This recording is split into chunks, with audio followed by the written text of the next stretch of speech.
Assalamualaikum warahmatullahi wabarakatuh. Ya, pada kali ini kami dari kelompok 2 kelas F5 dalam mata kuliah Hukum Penyelesaian Sengketa Internasional dengan dosen pengampu Bapak Naik Siregar SHM dengan Bapak Aditya Yusubadi SHMH.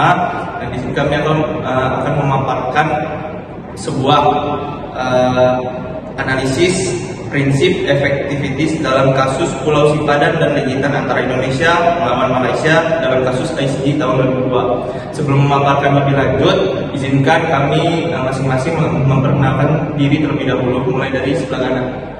Saya Damaraga Sukma dengan NPM 23521147. Nama saya Muhammad Taufik Al-Nafi dengan NPM 23120111033. Saya sendiri Muhammad Zenito Zakibe dengan NPM 23120111076. Saya Nagita Mamasana dengan NPM 2312011278. Saya Delvi Sari dengan NPM 2312011292. Nama saya Fakira Nasyayuni dengan NPM 2312011128. Oke, baik. Latar belakang. Sengketa kedaulatan atas Pulau Sipadan dan Pulau Legitan antara Indonesia dan Malaysia adalah salah satu presiden jurisprudensi paling signifikan dalam sejarah hukum internasional kontemporer, khususnya terkait penyelesaian sengketa wilayah di Asia Tenggara. Konflik ini bermula dari ketidakjelasan batas wilayah maritim di perairan Laut Sulawesi yang merupakan warisan dari masa kolonial Inggris dan Belanda, di mana ketidakjelasan ini berakar pada perbedaan interpretasi terhadap perjanjian lama yang tidak memprediksi nilai strategis pulau-pulau kecil di masa depan.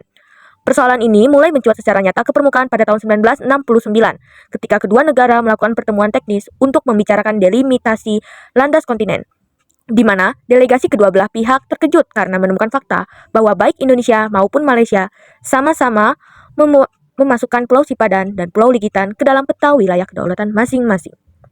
Pulau Sipadan dan Legitan sendiri adalah dua pulau kecil yang terletak di lepas pantai timur Kalimantan atau Borneo yang memiliki nilai strategis tinggi baik dari segi geopolitik sebagai titik pangkal penarikan batas laut maupun dari segi ekonomi pariwisata.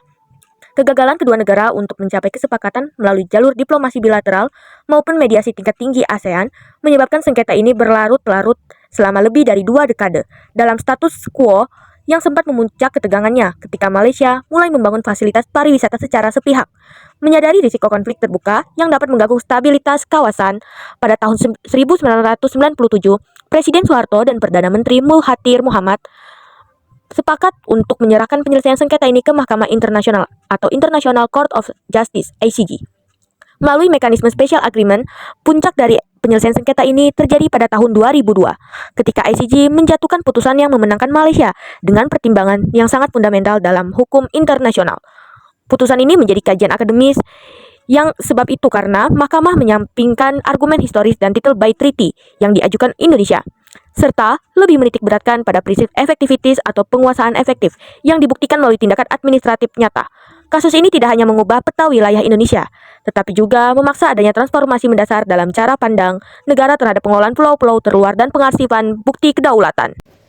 Oke, di sini saya akan menjelaskan tentang putusan ICJ dan prinsip efektivitas. Nah, prinsip efektivitas ini atau effective occupation adalah konsep hukum yang merujuk pada pelaksanaan fungsi-fungsi kenegaraan secara nyata, damai dan terus-menerus atau continuous and peaceful display of state authority atas suatu wilayah. Prinsip ini sering digunakan ketika alas hak kertas atau paper title atau perjanjian tertulis tidak jelas atau tidak ada sama sekali. Menurut presiden kasus Island of Palmas dalam tahun 1928, kedaulatan teritorial tidak hanya didasarkan pada penemuan semata atau discovery atau klaim di atas peta. Kedaulatan harus dimanifestasikan melalui tindakan nyata negara di wilayah tersebut yang menunjukkan adanya corpus atau tindakan fisik dan animus atau tindakan niat kehendak untuk memiliki. Selanjutnya, saya akan menjelaskan dasar hukum internasional, statuta ICJ, dan piagam PBB. Landasan hukum utama dalam penyelesaian sengketa ini merujuk pada Statuta Mahkamah Internasional (ICJ Statute). Pasal 38 ayat 1, Statuta ICJ menjadi pedoman bagi hakim dalam menggali sumber hukum untuk memutus perkara.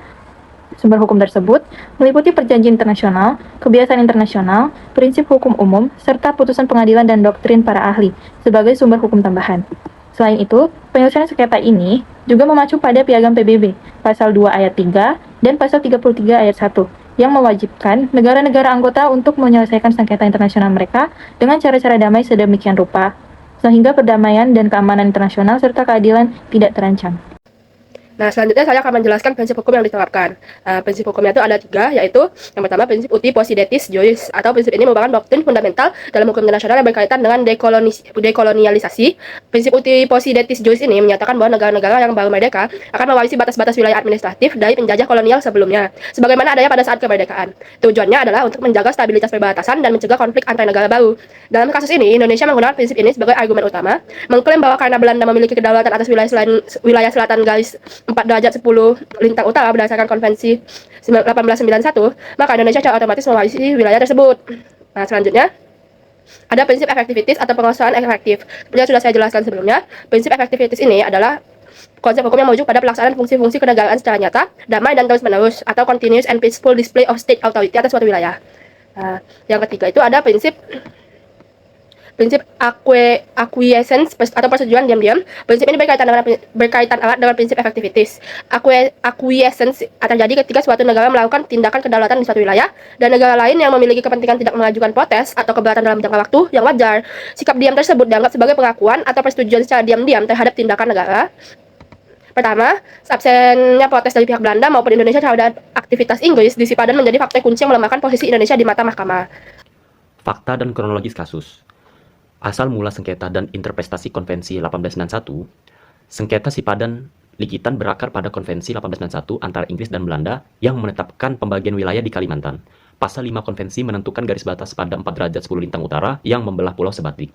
Namun memunculkan ambiguitas apakah garis tersebut berhenti di pantai atau berlanjut ke laut lepas. Pihak Belanda dan kemudian Indonesia menafsirkan garis itu berlanjut ke timur sehingga mencakup Sipadan dan Ligitan sebagai wilayah Belanda. Namun, tafsir ini tidak pernah dipastikan di lapangan karena kedua pulau dianggap tidak penting secara ekonomi, sehingga pengawasan Belanda minim.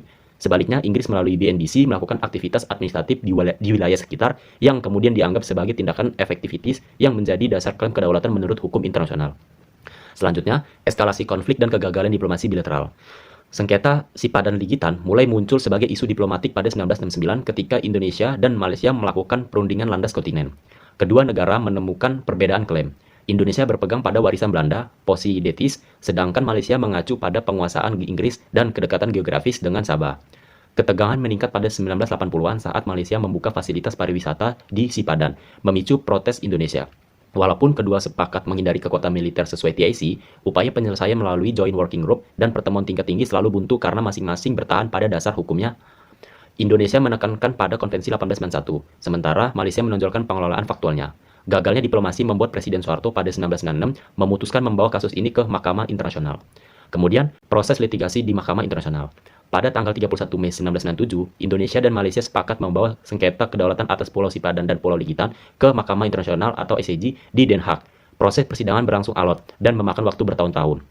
Diwarnai penolakan terhadap pemohon intervensi dari Filipina pada 2001, akhirnya putusan dibacakan pada 17 Desember 2002, di mana ICJ memutuskan bahwa Pulau Sipadan dan Pulau Ligitan adalah milik Malaysia dengan perolehan suara 16-1. Kekalahan ini yang hanya disanggah oleh dissenting opinion Hakim ad hoc Thomas Frank yang ditunjuk Indonesia menjadi pukulan diplomatik, namun sekaligus menjadi pelajaran penting bagi Indonesia mengenai signifikasi bukti efektivitas, tindakan administratif nyata dan efektif dalam membuktikan klaim kedaulatan di hadapan hukum internasional modern.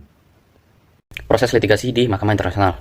Pada tanggal 31 Mei 1997, Indonesia dan Malaysia menandatangani Special Agreement di Kuala Lumpur untuk menyerahkan sengketa ini ke Mahkamah Internasional di Den Haag. Proses persidangan berlangsung alot dan memakan waktu bertahun-tahun di mana kedua negara mengerahkan tim hukum internasional terkemuka untuk menyusun argumen dalam bentuk tertulis dan argumen lisan. Dalam proses ini, sempat terjadi drama hukum ketika Filipina mengajukan permohonan intervensi pada tahun 2001 dengan alasan bahwa mereka memiliki klaim historis atas wilayah Sabah. Namun, permohonan intervensi ini ditolak oleh mahkamah karena dinilai tidak memiliki kepentingan hukum yang mendesak dalam sengketa spesifik Sipadan dan Ligitan. Putusan akhir dibacakan pada tanggal 17 Desember 2002, di mana Mahkamah Internasional melalui pemungutan suara 16 hakim melawan 1 hakim memutuskan bahwa kedaulatan atas Pulau Sipadan dan Ligitan adalah milik Malaysia. Satu-satunya hakim yang memberikan dissenting opinion adalah Thomas Frank, hakim ad hoc yang ditujukan oleh Indonesia. Kekalahan ini menjadi pukulan telak bagi diplomasi Indonesia, namun sekaligus menjadi pelajaran berharga mengenai pentingnya bukti efektivitas dalam hukum internasional modern. Kemudian, apa yang menjadi kunci kemenangan dari Malaysia?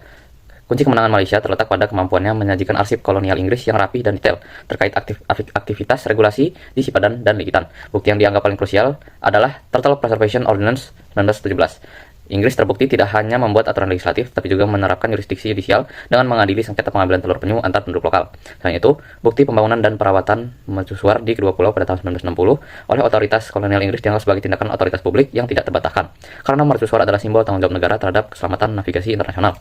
Sebaliknya, bukti-bukti yang diajukan Indonesia dinilai lemah karena bersifat sporadis dan tidak mencerminkan otoritas negara. Kegiatan patroli TNI Angkatan Laut di perairan sekitar pulau pada tahun 1960-an yang menjadi andalan argumen Indonesia ditolak oleh Mahkamah sebagai bukti kedaulatan. Mahkamah berpendapat bahwa patroli militer di laut lepas adalah hal yang lumrah dilakukan negara pantai dan tidak serta-merta menunjukkan animus okupandi atas pulau-pulau kecil di sekitarnya. Berbeda dengan tindakan memungut pajak atau mengatur satwa liar yang jelas merupakan tindakan pemerintah sipil. Kami memberikan sebuah kesimpulan dari analisis yang mendalam yang telah kelompok kami lakukan, bahwa Mahkamah Internasional itu menempatkan prinsip efektiviti sebagai standar emas pembuktian kedaulatan ketika dasar perjanjian yaitu treaty dianggap tidak jelas. Kekalahan Indonesia itu bukan disebabkan oleh kurangnya semangat nasionalisme, melainkan karena kalah dalam perang arsip dan bukti administrasi sipil. Nah, putusan ICJ itu menegaskan bahwa kedaulatan harus dirawat melalui tindakan nyata sehari-hari seperti regulasi, pajak, pelayanan publik, dan lain-lain. Nah, bukan hanya klaim pada sejarah atau patroli militer sekali. Yang kedua, terkait rekomendasinya yang kelompok kami berikan, yang pertama itu satu, adanya penguatan arsip nasional. Nah, pemerintah itu perlu mengalokasikan sumber daya khusus untuk melacak, mendigitalkan, dan menganalisis arsip-arsip kolonial yang tersebar di Eropa. Nah, gunanya itu untuk memperkuat basis klaim hukum atas wilayah-wilayah yang berpotensi sengketa. Nah, yang kedua, adanya okupasi efektif berbasis sipil. Nah, pola pengamanan pulau terluar harus diubah dari dominasi militer menjadi dominasi aktivitas sipil ekonomi. Nah, yaitu seperti pariwisata, perikanan, dan riset. Jadi sehingga memenuhi unsur continuous and peaceful display of state authority. Nah, yang terakhir, yang ketiga itu diplomasi proaktif. Nah, maksudnya gimana? Kementerian Luar Negeri itu harus menerapkan kebijakan nol toleransi terhadap aktivitas asing ilegal sekecil apapun di wilayah klaim. Dengan segera itu melayangkan nota protes diplomatik untuk mematikan potensi argumen acquiescence di masa depan. Oke, jadi sekian rekomendasi serta kesimpulan ya yang dapat kelompok kami berikan. Oke, untuk karena itu terima kasih.